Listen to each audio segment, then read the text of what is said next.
I've had many happy moments in my life, yes.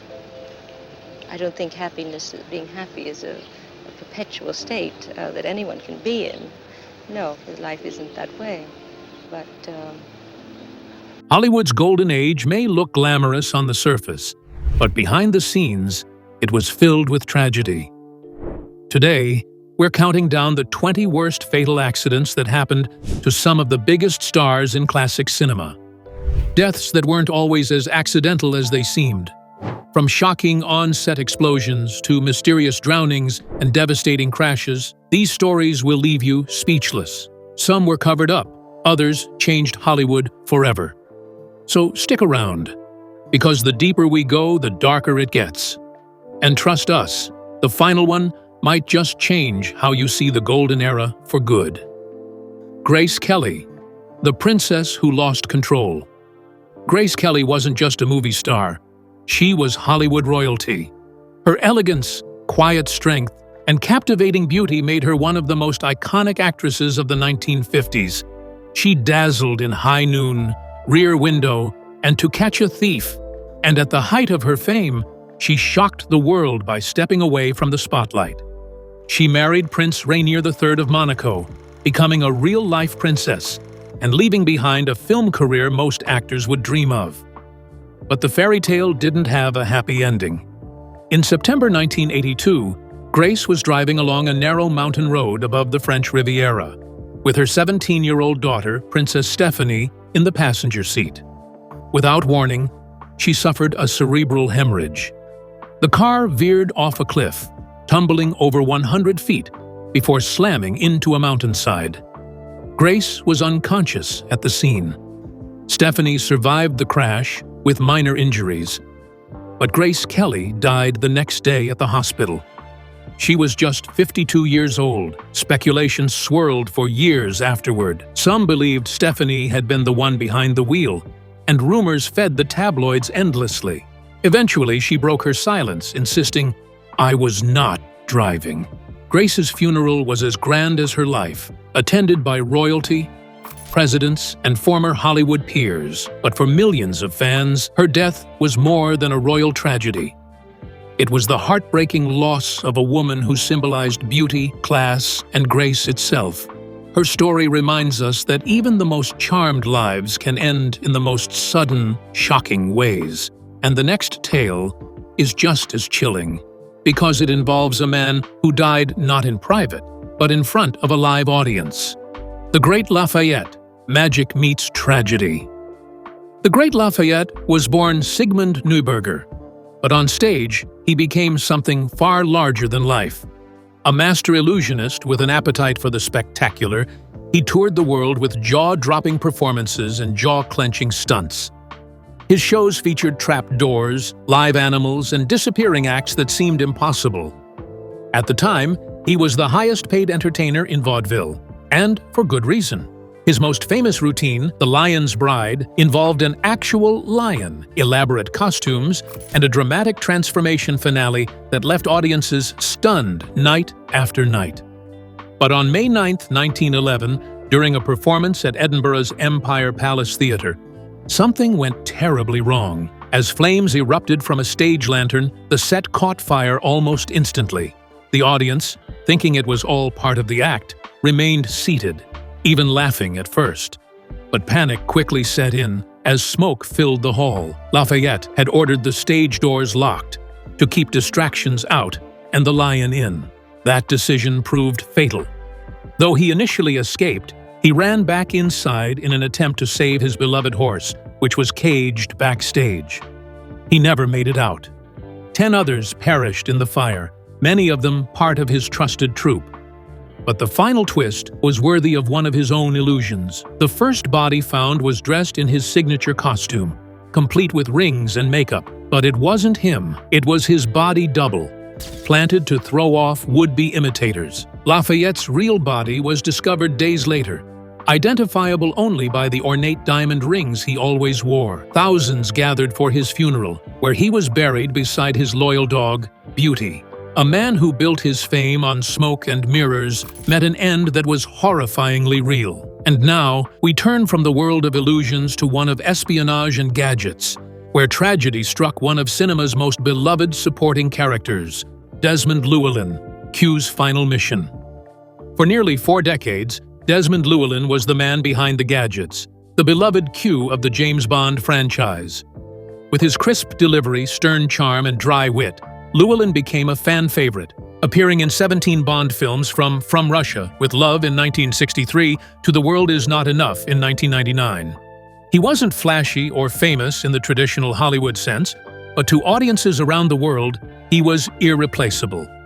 What made Llewellyn's Q so special was the way he embodied British intelligence, with a twinkle in his eye. Always disapproving of Bond's recklessness, yet secretly impressed, Q was the quiet backbone of 007's success.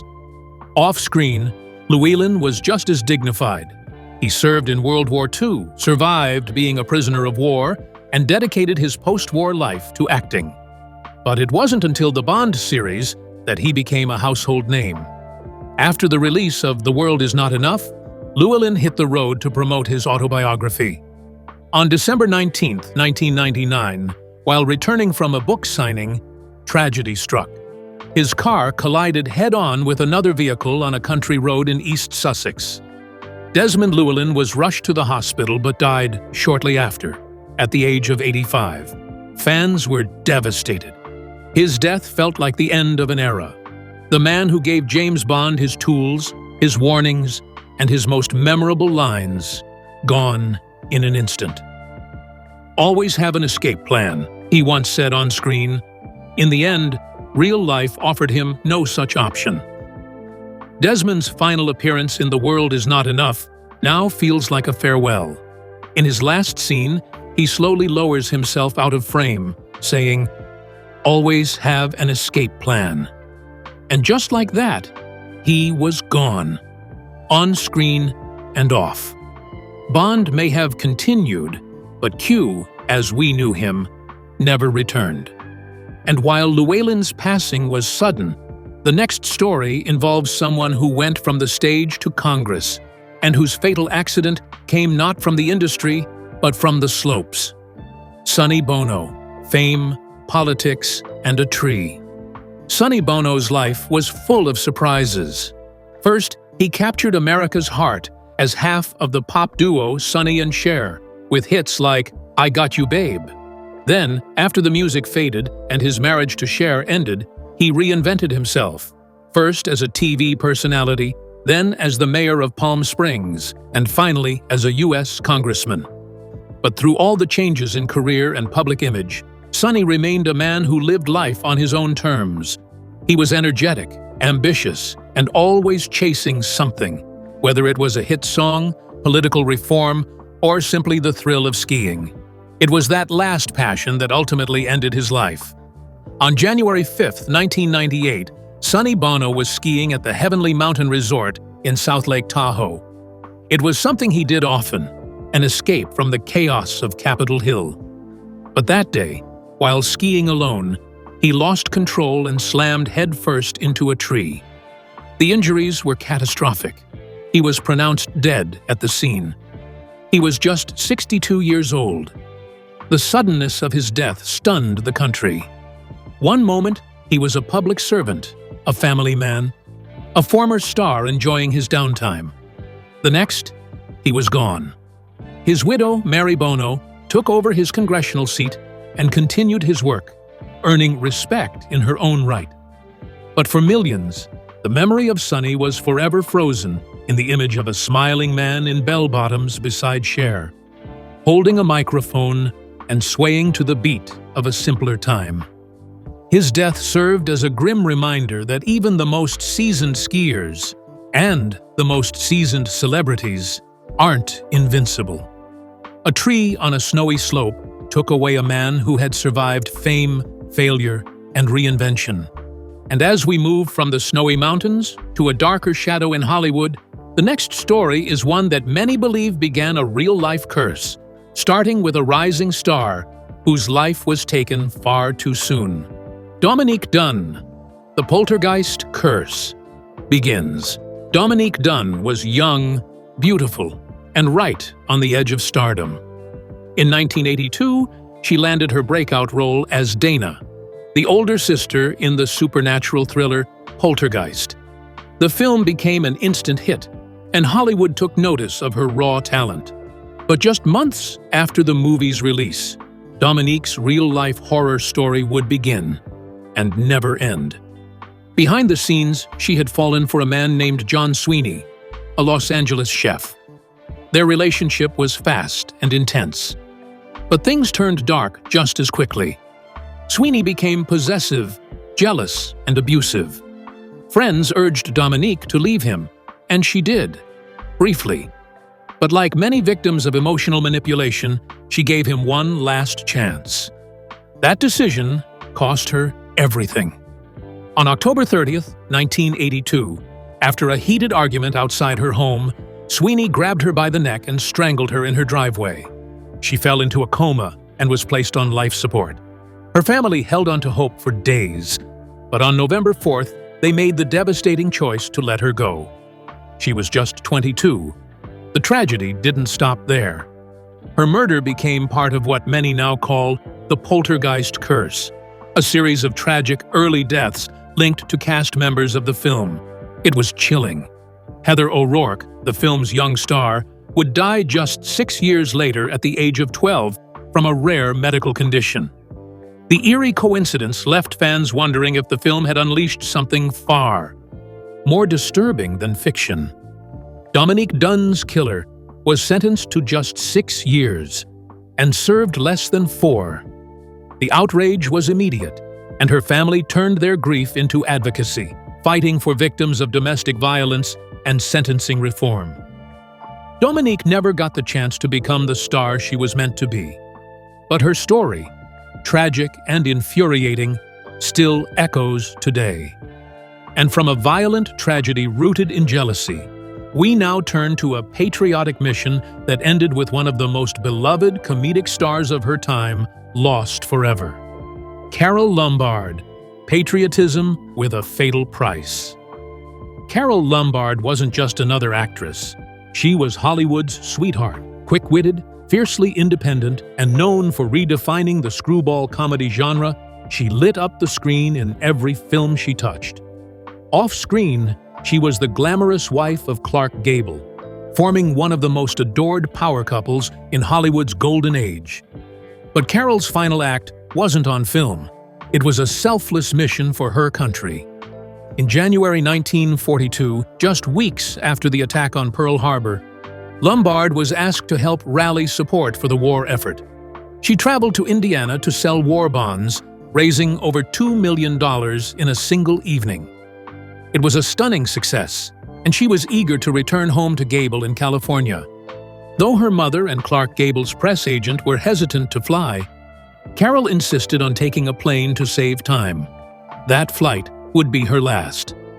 On January 16, 1942, the TWA plane carrying Lombard, her mother, 15 Army servicemen, and several others crashed into Potosi Mountain outside Las Vegas. The aircraft had veered off course due to navigational issues and poor visibility. All 22 people on board died instantly. Lombard was just 33 years old. The loss rocked the nation. Gable was devastated and enlisted in the U.S. Army Air Forces shortly after, throwing himself into combat service as a way to cope with the grief. Hollywood dimmed its lights, and the public mourned a woman who had given everything, her fame, her time, and finally, her life, for her country. Carole Lombard's name may not appear in as many films as some of her peers, but the ones she did make remain legendary. Her death marked one of the first and most heartbreaking celebrity tragedies of the war era. Next, we sail from the skies to the sea, where another Hollywood starlet met an untimely and mysterious end that still fuels debate to this day. Natalie Wood, a star lost at sea. Natalie Wood was born into Hollywood. By the time she was 9, she was already a star, capturing hearts in Miracle on 34th Street. As she matured, so did her roles. From Rebel Without a Cause to West Side Story, She became one of the most magnetic and sought-after actresses of her time. But for all her success, Natalie's life was shadowed by emotional pain, personal demons, and ultimately, a death that remains one of Hollywood's most unsettling mysteries. In November 1981, Natalie joined her husband Robert Wagner, actor Christopher Walken, and the yacht's captain for a weekend cruise to Catalina Island. What was supposed to be a quiet escape turned into a media circus. On the night of November 28th, Natalie disappeared from the boat. The next morning, her body was found floating face down in the water, wearing a red jacket and nightgown. She was just 43. The official cause of death was accidental drowning, but bruises on her arms and body, conflicting witness statements, and the fact that Natalie had a deep, lifelong fear of dark water left many suspicious. Reports of a loud argument between her and Wagner that night only deepened the intrigue. For decades, theories swirled: accident, foul play, even suicide. In 2011, the case was reopened. Wagner was named a person of interest, but no charges were filed. Natalie's death still haunts those who loved her and mystifies fans who wonder what really happened that night. Natalie once said, "I'm not afraid to die. I just don't want it to happen in some stupid accident." The tragedy is, that's exactly what it looked like on paper. But few believe the paper tells the full story. As mysterious as Natalie Wood's death was, the next accident came with no mystery at all. Just a brutal, sudden stop for one of Hollywood's most promising young stars, gone in the blink of an eye. James Dean, speeding into immortality. James Dean wasn't just an actor, he was a movement. With his tousled hair, intense gaze, and rebel spirit, he captured the restless soul of a generation. He had only starred in 3 major films: East of Eden, Rebel Without a Cause, and Giant. But it was enough. Dean became a symbol of youthful angst, danger, and untamed charisma, and just as quickly as he rose, he vanished. On September 30th, 1955, Dean was driving his silver Porsche 550, Spider, nicknamed Little Bastard, to a car race in Salinas, California. A known speed junkie, he had a passion for racing and cars. That afternoon, while cruising down Route 466, a 1950 Ford pulled out in front of him, attempting a left turn. Dean couldn't react in time. The cars collided head-on. Dean's passenger survived with injuries. The other driver walked away. But James Dean was crushed inside his mangled Porsche. He died on impact. He was just 24 years old. The nation was stunned. Just days before Rebel Without a Cause was set to release, its star had become a tragic prophecy. He was the rebel without a future. Dean's death only amplified his legend. He became the first actor to receive a posthumous Academy Award nomination, and then the only actor to ever receive 2. His image froze in time, eternally young, eternally dangerous. And like a ghostly echo of youth gone too soon, our next story is equally shocking. It's about a blonde bombshell whose death changed vehicle safety laws forever. Stay with us. Jane Mansfield, the crash that changed trucking. Jane Mansfield was more than just a blonde bombshell. She was a marketing force. With her curvy figure, platinum hair, and cheeky personality, she was often seen as Marilyn Monroe's fiercest rival. But behind the image was a sharp, savvy woman who knew exactly how to play Hollywood's game. Still, no amount of charm or fame could prepare the world for the violent end that awaited her. On June 29, 1967, Mansfield was on her way to a television appearance in New Orleans. She traveled overnight in a Buick Electra with her attorney, her boyfriend Sam Brody, 3 of her children, including a young Mariska Hargitay, and their driver. Just before dawn, on a dark stretch of Louisiana highway, their car slammed into the rear of a tractor-trailer that had slowed for a mosquito-fogging truck ahead. The top of the car was completely sheared off. Jane, Brody, and the driver were killed instantly. Her children in the back seat survived miraculously. In the chaos, rumors spread that she had been decapitated, a myth fueled by graphic crime scene photos. In reality, she suffered fatal head trauma, but the horror of the scene left the world in shock. Her death led to a critical change in vehicle safety. That accident, and others like it, inspired the U.S. Department of Transportation to mandate underride bars on the backs of trucks. To this day, they're known as Mansfield bars. Jane's legacy became more than just beauty and headlines. It became a life that sparked real change. And her daughter, Mariska, would grow up to become a star in her own right, carrying a piece of her mother's strength with her. But from one tragic accident on land, we now shift to a tragedy that started with a fall so small it was brushed off and ended in heartbreak few saw coming. Natasha Richardson, the tragedy of a minor fall.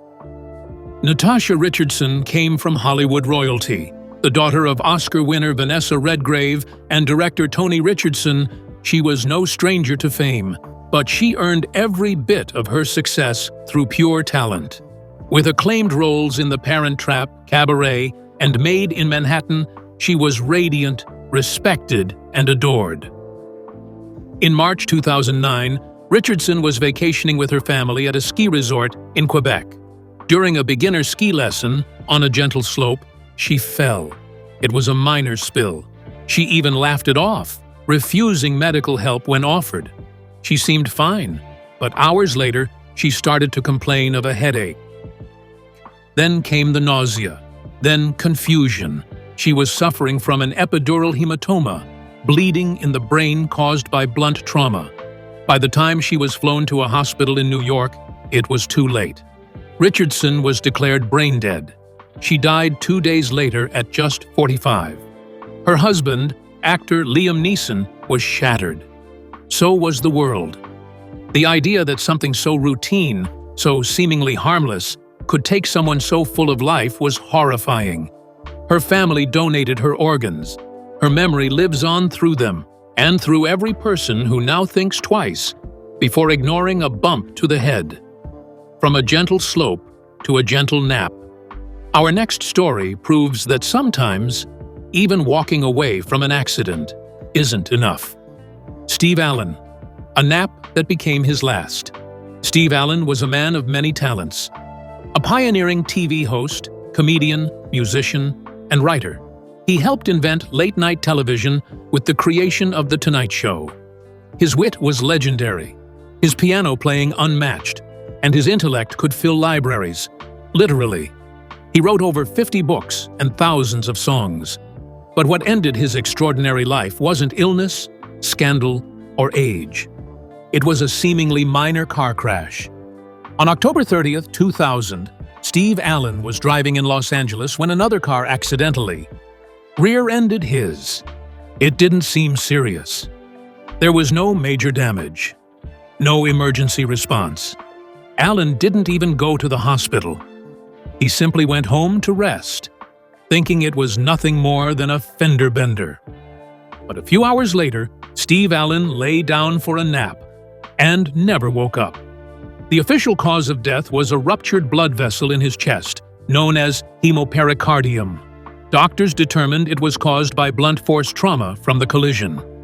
That small jolt, ignored at first, had silently triggered a fatal injury. It was a chilling reminder that sometimes the damage isn't visible. And sometimes there are no second chances. Allen's passing was quiet and understated, much like his humility, despite being a titan of entertainment. His legacy still lives on, not only in television, but in the lives of millions who laughed, listened, and learned from him. From a soft-spoken icon to a tragedy that would forever change Hollywood's safety standards, we now revisit one of the darkest on-set disasters in film history. Vic Morrow, the scene that shouldn't have happened. Vic Morrow was a respected actor known for his gritty performances and tough guy image. From the classic war series Combat to a wide range of film and TV roles, he carved out a steady, decades-long career. But in 1982, He took on a role in Twilight Zone, the movie, a film that would become infamous for all the wrong reasons. During the shoot, Morrow played a bigoted man forced to live through the horrors of war. In one pivotal scene, his character was to rescue 2 Vietnamese children from a bombed-out village while a helicopter hovered above. Explosives were set to simulate gunfire and destruction. But something went terribly wrong. A mistimed explosion struck the helicopter's rotor. It lost control and crashed directly onto Morrow and the 2 children, 7-year-old Micah Din Le and 6-year-old Renee Shin Chen. All 3 were killed instantly. It was an unthinkable tragedy, and one that shook the industry to its core. The fallout was immediate. Director John Landis and several crew members were charged with involuntary manslaughter. Though they were eventually acquitted, the incident forced Hollywood to re-examine safety regulations, especially when working with children and dangerous stunts. Vic Morrow's final line, captured moments before the crash, was haunting. "I'll keep you safe, kids. I promise." But no one could keep them safe that day. Coming up, we leave the chaos of the set for the sky, where another beloved star met his end not through error, but through premiere. Ricky Nelson, Fire in the Sky. Ricky Nelson was more than a teen idol. He was the boy next door who grew up in America's living rooms through the adventures of Ozzie and Harriet. By his 20s, he'd sold millions of records and made the successful jump from bubblegum pop to country rock. But on New Year's Eve, 1985, his life ended mid-air. Nelson and his band were flying to Dallas for a concert when smoke began to fill the cabin of their vintage DC-3. A heater in the rear of the plane had malfunctioned, causing a fire that quickly consumed the interior. The pilot attempted an emergency landing in a field, but it was too late. Ricky, his fiancée, and 5 others died from smoke inhalation. Only the 2 pilots survived. He was just 45. The tragedy shocked the world, not just because of the loss, but because of how preventable it seemed. And if Ricky's death was terrifying, the next one was even more surreal. It happened not in the sky, but in a carefully choreographed shoot, one that ended in real-life destruction no director could ever script. Kenneth Hawks, Crash of the Director's Chair. Kenneth Hawks wasn't a household name like his brother Howard Hawks. But behind the camera, he was on his way to becoming one of Hollywood's great directors. In 1930, Kenneth was shooting aerial scenes for a film called Such Men Are Dangerous. 2 identical planes were flying over the Pacific, rehearsing a stunt, when a blinding glare from the sun caused them to collide mid-air. Both aircraft exploded and plunged into the ocean. Kenneth was one of 10 people killed in the crash. He was just 31. His body was recovered, cremated, and his ashes scattered at sea, the very waters where his life ended. His loss left a permanent scar on early Hollywood, reminding filmmakers that the pursuit of realism sometimes comes at an unbearable cost. And as dangerous as stunts can be, the next tragedy didn't involve a fall from the sky. It came from a single fatal choice with a weapon that was never supposed to be real. John Eric Hexum, the Russian roulette. That wasn't. John Eric Hexum had everything going for him: model looks, rising fame, and a starring role on the TV series Cover Up. But one tragic moment on set would cut his promising future short. During a production delay in 1984, Hexum grew impatient and tried to lighten the mood. He picked up a prop gun loaded with blanks, jokingly spun the cylinder, held it to his head, and pulled the trigger. But blanks aren't harmless. The force from the blast fractured his skull and drove a bone fragment into his brain. He never regained consciousness and was declared brain dead days later. He was only 26. It wasn't a stunt. It wasn't scripted. It was a chilling accident, one that forever changed how Hollywood treats prop safety. And as tragic as Hexum's fate was, our final story shows just how far even the most experienced professionals will go for the perfect shot. Sometimes too far. Harry O'Connor, the stunt that crossed the line. Harry O'Connor wasn't just a stuntman. He was a real-life Navy SEAL turned adrenaline expert. For the 2002 action movie XX, he doubled Vin Diesel in a high-speed paragliding scene over a Prague bridge. The first take went flawlessly, but O'Connor pushed for one more. On the second pass, he struck a bridge pillar and was killed instantly. The haunting part? The footage from his successful first take was used in the final film. O'Connor died doing what he loved, but his death served as yet another wake-up call for an industry too often desensitized to risk. And just like that, we close the curtain on 16 of the most heartbreaking and unforgettable tragedies from Hollywood's so-called golden years, when danger lurked behind every spotlight. These weren't just accidents, they were heartbreaking chapters in Hollywood's history. Thanks for watching. If this video opened your eyes, give it a like, share your thoughts in the comments, and don't forget to subscribe for more true stories behind the stars. See you in the next one. Stay safe out there,